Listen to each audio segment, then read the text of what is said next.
Hello all. So welcome to the second problem in the Stat 111 2019 Final Exam Live Solve.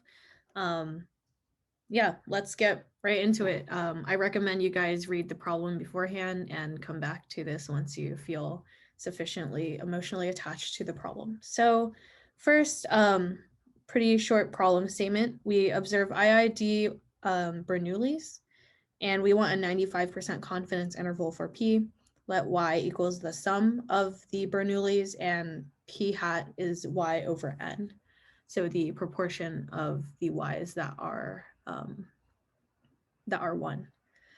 So first we're going to want to show that this thing converges in distribution to the standard normal. So first, we want to note that like the central limit theorem allows us to do part of this. So first note p hat is equal to sum of y i's over n. So sample mean. So first, the central limit theorem allows us to conclude that p hat minus the expectation of p hat over like the standardization, so over the standard deviation, I guess, square root of variance of yi over n. Okay, how I usually do this is I'm gonna just take the expectation of p hat first and then the variance of p hat, and I will know that p hat is going to converge in distribution to those the expectation and variance, the one that we would know. Central limit theorem tells us that it's going to be a normal. So this expectation is going to be expectation, I'm going to do the linearity already, sum of expectation yi's over n, and this is going to be n times p over n, which is just p. The variance is going to be sum of the variances yi's over n squared, which is equal to n over variance yi, and it's a binomial. Well, yi is a Bernoulli, so it's going to be pq, so 1 minus p n. So that's going to be our variance. So this is going to converge to a p comma p1 minus p over n. So I'm going to have that p hat minus p over square root p1 minus p over n. This will converge in distribution to the standard normal. But we're not done yet because we need the p hats in the bottom. So one thing that we know is that p hat is the MLE, and also I guess like p hat is the p hat by law of large numbers. So by LLN, I guess I don't have to repeat p hat here. By law of large numbers, we know that p hat converges to p in probability.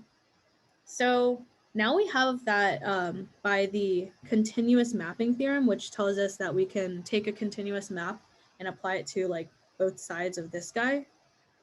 We have p hat over 1 minus p hat over n converges to, and we can square root it too, converges in probability to p1 minus p over n. So now we can do some Slutsky's theorem. So we're going to just do all the theorems that we know about convergences to show this. Like we started off with central limit theorem, which tells us a distributional conclusion on the sample mean, law of large numbers, which is a value conclusion on the sample mean, continuous mapping theorem, which tells us like this guy here implies that we can apply a continuous map to both sides. Let's not use F because that's a PDF. We can do this, and in this case, our function is like x1 minus x over n square rooted as our function. And then finally, we're going to use Slutsky's theorem. Let's keep pushing that down. So Slutsky tells us that well, also another thing to note is that this is a constant. So if we have xn converging to x and yn converging to a constant c, then xn over yn converges to a, I hope this works, let me see, converges to x over c. There's also like a multiplication version. We are going to use the have convergence and probability.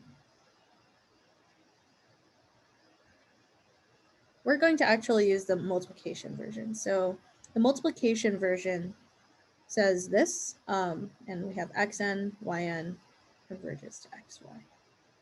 Well, in either case, like we can also say this is c. That's like a weaker statement. Both are Slutsky's though. So I guess this guy is not going down. So we're our xn in this case is going to be our p hat minus p over square root p1 minus p over n. So this is like kind of our xn. And then our yn is going to be p1 minus p over n over square root p hat 1 minus p hat over n. And this guy is going to be our yn, and this is going to converge to 1 by this guy. And then I know that this first term here, this xn, this one is going to converge to a standard normal. So all in total, by Slutsky's theorem, this is going to converge to a standard normal in distribution. So we used central limit theorem, law of large numbers, continuous mapping theorem, and then Slutsky. So that's probably as involved as you'll get with all of these theorems. Yeah. Okay. So for the next part, use Bootstrap to construct a 95% confidence interval for P with percentile method. So the 95% confidence, so we're going to use a Bootstrap. We have our data is going to be y1 ... yn. And we're going to make a bunch of we're going to like resample a bunch of new samples from our original. So in this here, we have like a bunch of like zeros, ones, ... So we're going to end up sampling from from Bernoulli p hat, because we're going to say it's going to be 1. I guess one way you can do it is like you can just like throw these in a hat and pick out one of them, and with probability, and you're going to do that with replacement for every single one of them. So we're going to have, since we're going to be resampling from the CDF, empirical CDF. So with probability like y over n, we're going to get a 1, and with probability 1 minus y over n, we get a 0, since there are y 1s and n minus y 0s. So we're resampling from a Bernoulli p hat, and then we're going to get a Bootstrap sample, a bunch of Bootstrap samples, but this is going to be one of them. Bootstrap sample. And then from here, we're going to get p star j, like, I guess, yeah, so let's call this like the jth Bootstrap sample, and then we're going to get p star j, Bootstrap estimator, which is going to be p star j is y star over n. And then finally, like we're going to get a bunch of those. I guess I'll bleed up here. So we're going to get p1 star ... all the way up to like some large value big B, p star. And then now we're going to have a bunch of these guys. And we're going to choose the percentile, like the choose 0.0, oh no, what is it? 0.025 and 0.975 percentile. So in the end, we get the where our final bootstrap confidence interval is going to be the 0.025th percentile of these bootstrap parameter values, and the or I guess like not parameter values, the estimator values, and the 0.975 percentile of these estimator values. The next part asks, the parametric bootstrap proceeds in the same way as the bootstrap we introduced in class, which is also called the non-parametric bootstrap, except for rather than using the empirical CDF for the resampling, it assumes a parametric model and uses the estimated CDF based on the mode. So in this case, instead of approximating the true CDF FP of Yj, it by the empirical CDF, it uses FP hat for the resampling. So in this case, we would be resampling from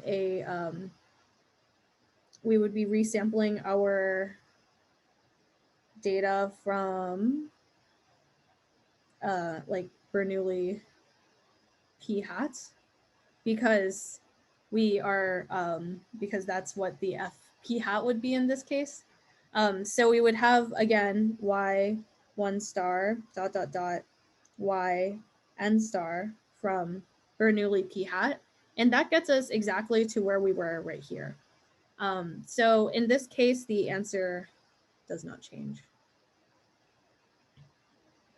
So here, sampling from this empirical sampling from the empirical CDF, as in we did here, is the same thing as sampling from the CDF using the parameter estimate as the parameter. Okay, so the final part, the result of A implies that asymptotically, the interval of this is the 95% confidence interval for P. However, this can be shown by simulation that this can be poor. So the coverage probability is not great when it's close to 0 or 1. So this Agresti-Cool interval uses this estimator instead. Yeah, so we use P hat, this thing, and N tilde, which is N inflated by 4 in place of N, and we get this as our new interval. So first part asks, what choice of A, B is P tilde the posterior mean of P if we take a Bayesian approach with a P sim beta alpha beta prior. So let's find for this choice of A, B, find the posterior distribution of P. So here we get the P, if we have a prior of this, then we have a posterior of P given the data is distributed beta A plus the number of successes Y, B plus the number of failures N minus Y. So the posterior mean in this case is going to be A plus Y over A plus Y plus B plus N minus Y, which equals A plus Y over A plus B plus N. So now we're going to pattern match that to the thing up here, and we can see that A equals B equals 2 is satisfactory. So we have that this prior is going to be beta 2, 2. For this choice of A, B, find the posterior distribution of P. So now we want the entire distribution, which is right here, and that's going to be P given Y. The posterior distribution is beta 2 plus Y, comma 2 plus N minus Y. And yeah, so finally, that feels suspicious. It feels like too little work. Okay, yes, that's fine. Finally, we want to assume, okay, we're going to assume that the posterior is approximately normal and construct a 95% credible interval for P. So now we're going to want to find the variance of this. So we have that this is normal with mean this right here. So I guess 2 plus y, 4 plus n. And then the variance is going to be, we know the variance of a beta is going to be mu 1 minus mu over a plus b plus 1, where mu is a over a plus b, the mean. So we're going to get mu 1 minus mu, and a and b are 2, so this is going to be 4 in the bottom. Or wait, actually that is wrong, sorry. So in this case we have a is 2 plus y, so that is going to be a sum of 4 plus n plus 1. So now we're going to get, I guess if we want to write that in terms of the hats and such, we're going to get, this is p, or the tildes, this is p tilde, comma, p tilde 1 minus p tilde over n tilde plus 1. So the normal approximation gives us a credible interval of p tilde plus or minus 1.96 times the standard, this square rooted. So p tilde 1 minus p tilde over n tilde plus 1. And comparing this to the aggressy interval thing up here, it is going to be almost exactly the same, except there is an extra 1 in the bottom. So that is the comparison.